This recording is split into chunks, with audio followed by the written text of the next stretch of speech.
Okay, so good morning, and I'm just tidying up the work area as usual. A few broken pots to get rid of, and just generally get myself organised. So we have these 4 rare Ammocharis bulbs which have just arrived airmail from South Africa, which you've just seen the still photographs of. So we have Ammocharis tinneana, which is a 3 to 5 year old bulb there. Then we have Ammocharis longifolia, which is of a similar age. Then we have Ammocharis nerinoides, which is actually a 8-year-old bulb. And then we have Ammocharis coranica, which is probably the best known species, and that's actually a 9-year-old bulb.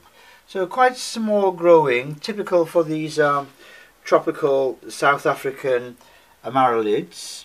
So although they do come from slightly different areas, moving right up to Central Africa, and coranica especially has subspecies which goes all the way up from South Africa itself right up to Central Africa, the Central African Republic, Chad, the Congo, that kind of area. So very, very widespread throughout the entire continent. So what are we going to do with these bulbs? Well, usual structure really. We identify a plant pot which is going to be of a decent size for all of them, because they are a set, and I do tend to think in sets, as you know.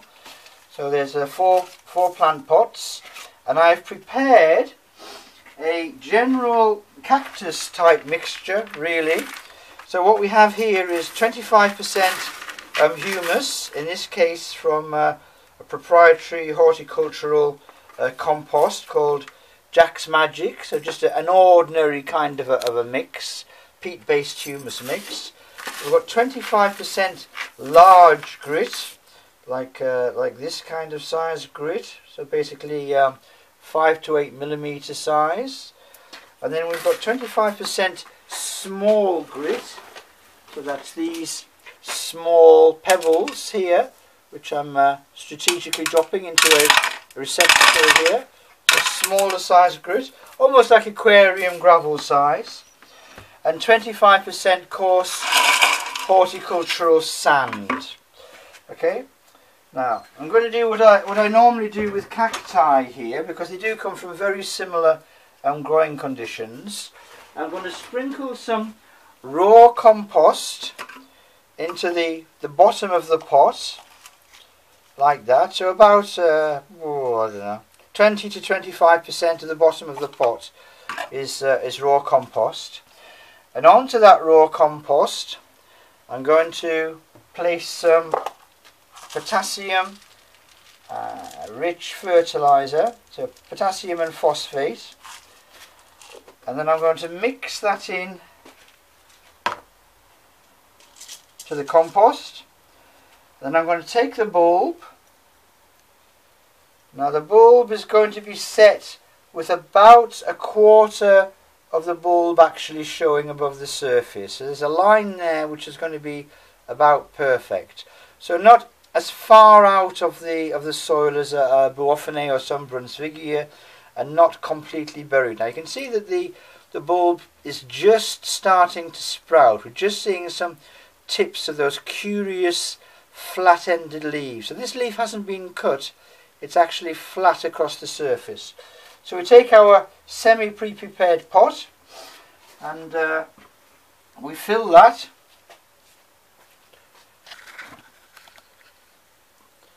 with our mixed compost, always potting above the receptacle. Now, the curious thing about this, which I should have mentioned before, which is very, very useful in this situation, is that the compost itself is not dry. Because the horticultural sand, when it comes, is actually slightly moist.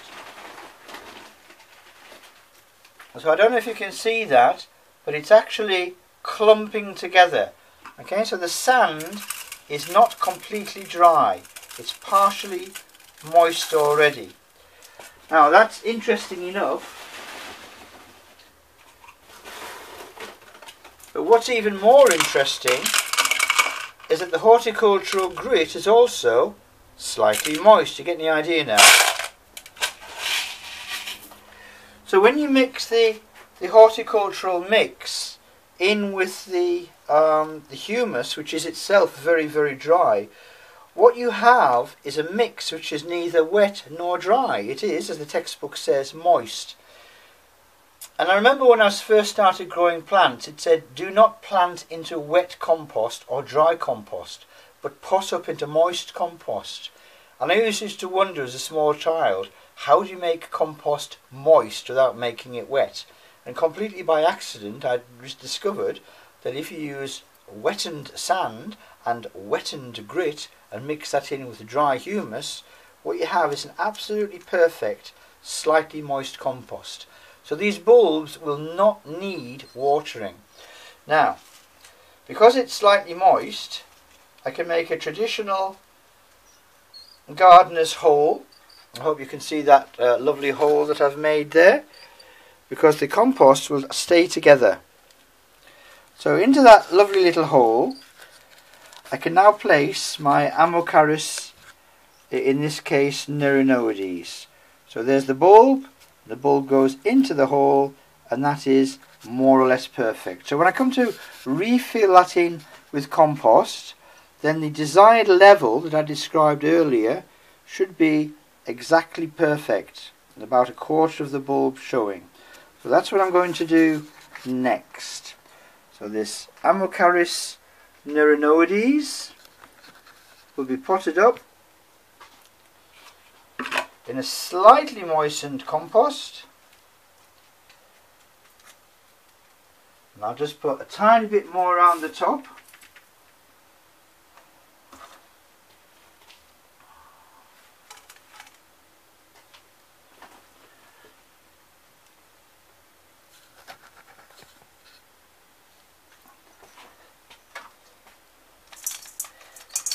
Now, as I've said before, I'm not in the habit of pressing soil down. I don't mind tidying it up. But there we are. There's the first Ammocharis potted up. I just need a scoopful of topping material. So I'll top that around. Now there will be enough moisture in that moist mix to actually sustain the bulb and encourage the bulb to make some roots for the next couple of weeks. Now I do have evidence of some greenery at the top of the plant, which I showed you the curious square cut off looking ends of a lot of Ammocharis species. And I will then replicate that for all of the other plants. Okay, so the other 4 bulbs will be getting exactly the same treatment. So partially buried, partially emergent from the substrate, and because I've got those green leaves there, I'm quite happy that we'll see some positive growth as we're right at the start of the growing season for Ammocharis nerinoides. We'll pop the other 4 up as quickly as possible, and then we'll continue on the Ammocharis collection journey very, very soon. Okay, thanks for watching this segment.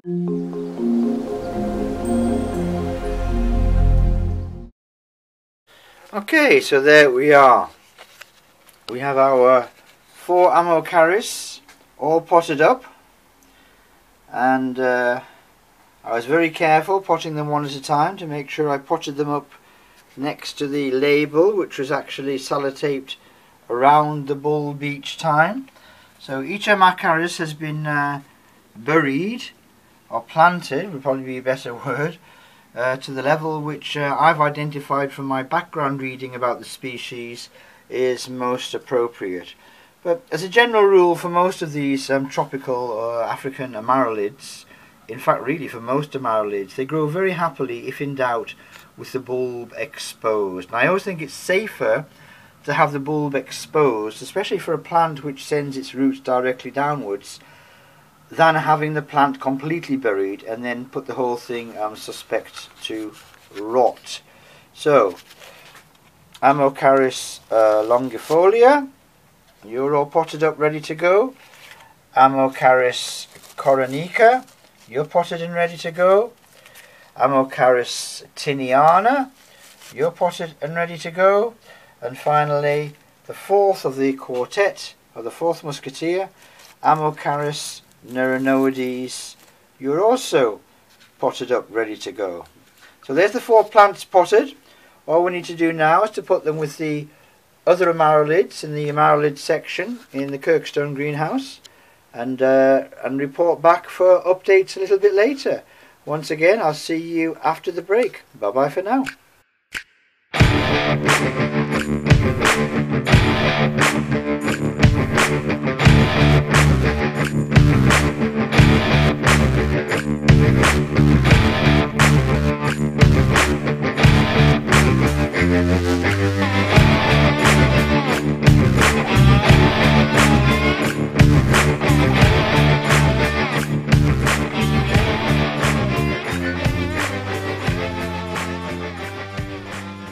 Okay, welcome to Kirkstone. Flying overview really. We've managed to clear a space of approximately 6 foot by 4 foot in the middle of the greenhouse, which had some wooden boxes in and some old plant pots and all kinds of flotsam and jetsam, the accumulated detritus of horticultural years. And we've centralised all of the small South African bulbs in one place. Now the only exception to that geocentric focus is there are some species, Hippeastrum, South American Hippeastrum. So although the hybrid amaryllis, the bigger, more showy flowers, are in another part of the greenhouse, the species Hippeastrum are here because they have much more similar kind of growing requirements. So what have we got? Well, we've got to focus on the more unusual South African bulbs you may have seen, but compared to the first video you'll see there have been lots and lots of changes.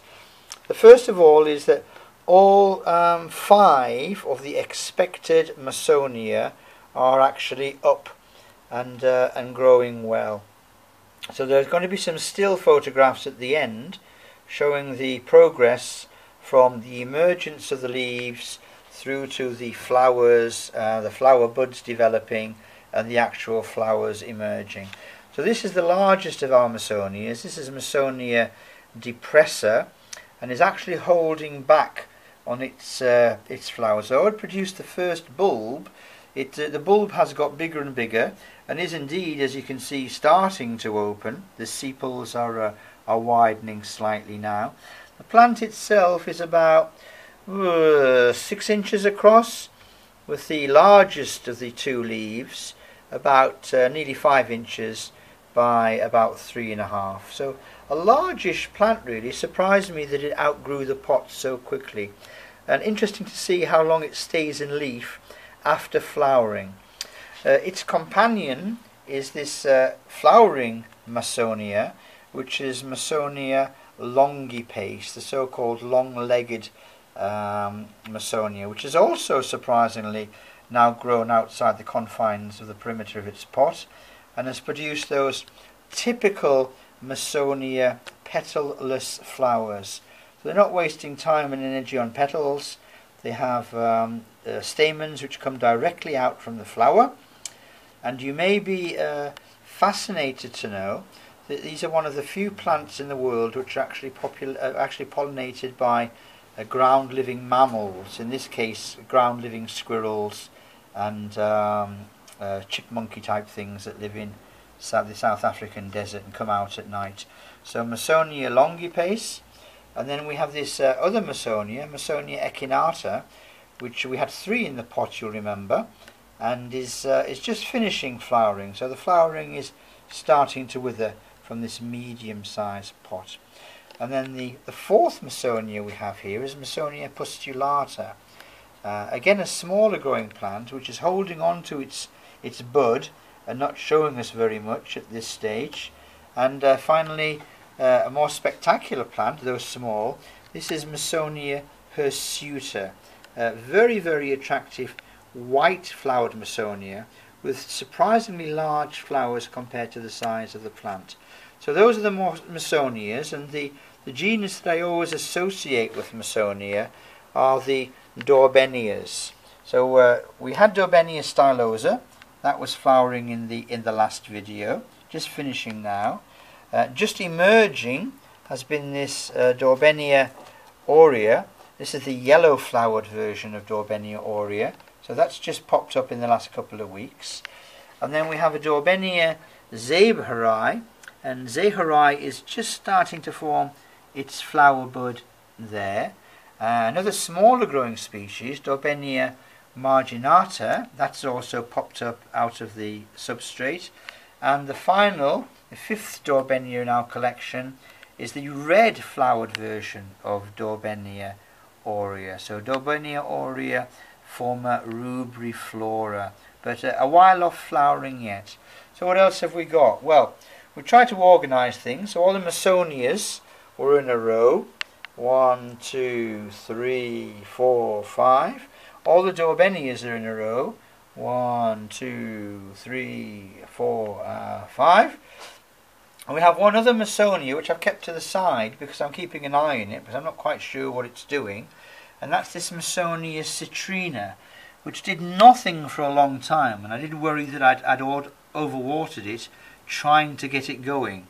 But it's just popped up now out of the ground. So you can see the first of the 2 leaves starting to emerge there. And that complex Ornithogalum albuca genus, where you can't quite work out where what plant goes where, and they all seem very similar and have very similar white flowers with a green stripe. They're all going away now. We've got that Ornithogalum apertum. That's one of the many spiral-leaved species. So that's under the ground. Not a lot to see apart from spirally leaves. And the plant with the longest surname that I know in botanical classification, Ornithogalum absemptiones virgingustulum. That is not doing anything. That's under the ground. You can't see that one. And then we've got the slightly better known species, so Lithopsoides, the Ornithogalum that looks like a rock. That's growing well, as is the Orgrabes hills, the one which we actually found out was called Ornithogalum caruicum, which we have almost a specimen plant of now, growing fantastically well. I don't know how well you can see between those grass-like leaves, but we must have nearly 7 or 8 largish bulbs in between all there. Very green, very unusual. And I'm trying to work out a technique to show you this a bit better. So if I move those leaves out of the way with my hand, I can actually get in to see those bulbs growing above ground. So as I was advised, plant them above ground, and you can see that the newer bulbs which are growing are actually growing above ground themselves. So without any help from me, that little one in the middle there is definitely not a subterranean bulb. It's above the ground. We have a new albuca into the collection as well. Again, not looking greatly different at this stage from a clump of grass, but this is Albuca humilis, and this is Albuca concordiana, another one of those spiral-leaved species. And we have another nice row of plants here. We have those Lacanalias, so Lacanalia pauciflora. Now, whilst the flower is actually finished, the leaves continue to grow. So the leaves are nearly 6 inches long now, which has surprised me. and continue to grow after the flower. And we have another Lachenalia which has finished flowering. This is Lachenalia ensiflora, and then Lachenalia pusilla has just popped up, another one that's just come out of the ground. And then another one of my carefully organised row, we have 5 Romulaeas. So what have we got here? Well, we've got a Romulaea species here, which is doing very, very well and growing well. And none of these are expected to flower this year because these are all 1 to 3 year old bulbs, so not quite ready at this stage. But I did have a bit of a conversation on Facebook about Romulaea tetragona, and these are 1 year old bulbs. They're barely bigger than seeds when I planted them. Well, these are all coming into full growth now, and you can just see, if I get the angle right, why it's called tetragona, because those leaves are actually 4-winged. So the leaves are in a cross section like a cross. Quite amazing. I've never seen a plant like that with 4, not bilaterally symmetrical, but quadrilaterally symmetrical leaves. 4 pronged leaves, like a what? What is like that? What has 4 veins like that? I don't know. It's unique, isn't it? Really, it's very unusual. And then behind that, we have Sprechelia formosissima and the species Hippeastrum that I spoke about earlier. So these are, maybe a couple of these will flower this year. So this is Equestre and various others as we go through these very similar looking, to be honest, Hippeastrum species. And this is a hybrid. It's a stronger growing plant because it's a hybrid.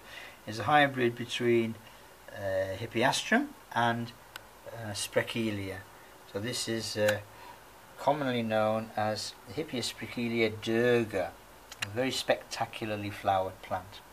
So there we are. The only other thing to really dwell on, I suppose, is another one of these rows. We have the Brunsvigias in a row. So Brunsvigia gregaria, well, not being very gregarious, it's still hiding. Brunsvigia hurrii has just emerged. Brunsvigia hybrid between orientalis and bosmanii is actually doing really rather well. 2 lovely strong leaves there. And Brunsvigia orientalis is also still hiding. Hopefully that should be up for the next video. And the Brunsvigia hybrid the other way around, this is between bosmanii and orientalis, as opposed to between orientalis and bosmanii, is also growing well. And I suppose a last chance before it finishes to re-examine the incredibly bizarre Strummeria truncata. So you may remember from earlier videos we had the bulb which sat there for a long time and didn't emerge until quite a long time after Strummeria caruica, and then this bizarre red thing came out, which with research we found out was called a cataphyll. And the cataphyll sat there like a bright purpley red mushroom for a while, and simultaneously these 4 flat 2-dimensional leaves came out, in addition to, I don't know if you can just see in the background there against the brick, this 12-inch long flower scape with these flowers that look like miniature amaryllis or Hippeastrum, very, very small purple flowers. So we're just coming to the end of that flowering period now. You can see those flowers now. Now the Strummeria did something bizarre when we looked at the other species, Strummeria caruica, and it may be that this is happening again with this truncata, because to my knowledge this plant hasn't been fertilised, it hasn't been visited by any insects, and I haven't done any artificial fertilisation, and yet you can clearly see the ovaries are swelling, and that can only be for one reason. So something has happened in there, and we're going to see something coming out very soon. So just to return to Strummeria caruica, I'm not going to dwell on those, but they're continuing to grow their bizarre hairy leaves. So remember, I've got 2 specimens of that, and there is a bizarre hairy leaf. You can see the hairs rather well on there, and these hairs of course are used to gather moisture from the early morning dew of the thick mists which roam across the South African desert blowing in from the sea. And finally a couple of Ledaburia, well, one Ledaburia because I haven't moved the other one yet, This is a very common house plant now, but it's a beautiful plant. It's not worth ignoring just because it's so common. Ledeburia socialis. So there we are. So we'll come back over the Strumeria and the Eucomis, which has made a half-hearted attempt to make a second but very small flower. And really you should be entering your resting period now, missus. I don't know what you're playing at. But anyway, there she is. She's resolutely and bravely decided to start a second flower for the season. And then we have another Eucomis just coming into almost pre-spring growth. This is a Eucomis comosa. This is the hybrid called Sparkling Burgundy, and we'll spend some time maybe talking about the genus Eucomis a little bit later. So the last cheery note to focus on as we come out is that the Zephyranthes, for another bizarre reason that is beyond my ken, has also decided to start a second in-season season. It's sent up from the 5 bulbs that we have in this pot, because they're such small bulbs. It's sending up some new leaves. I hope you can see all of those new leaves. And blow me on down, do, if one of the bulbs hasn't always sent up a beautiful Zephyranthes flower. So there we are. Thank you very much indeed. Zephyranthes carinata, a great place to finish. And we have 4 new bulbs, of course, as well. The new genus to the collection, which I did put some photographs up on either Facebook or Instagram. And these are 4 dormant bulbs of the genus Ammocharis. So Ammocharis is sort of related to the other amarylid genus Hessia, and also to the Strumerias that we've just seen. So I'm quite interested to see how these Ammocharis will develop over time. But they're all dormant, as I say, so I'm not going to spend too much time talking about them right now. So there we are. There are the South African bulbs, now in a clearly distinct section. We don't have the larger growing bulbs moved across yet, the larger growing Brunsvigia and Buophinae and anything else from South Africa.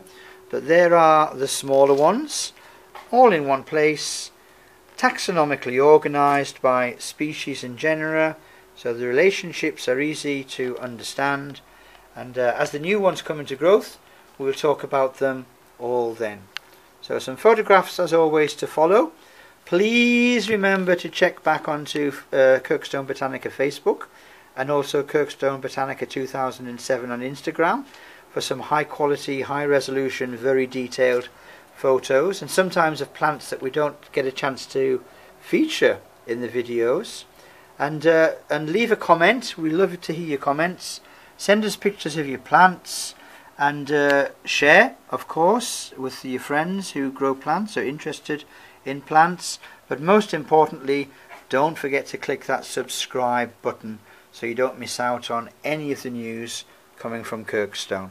So it's goodbye from the South African bulbs, it's goodbye from me, and it's goodbye from the Kirkstone collection. Bye bye for now.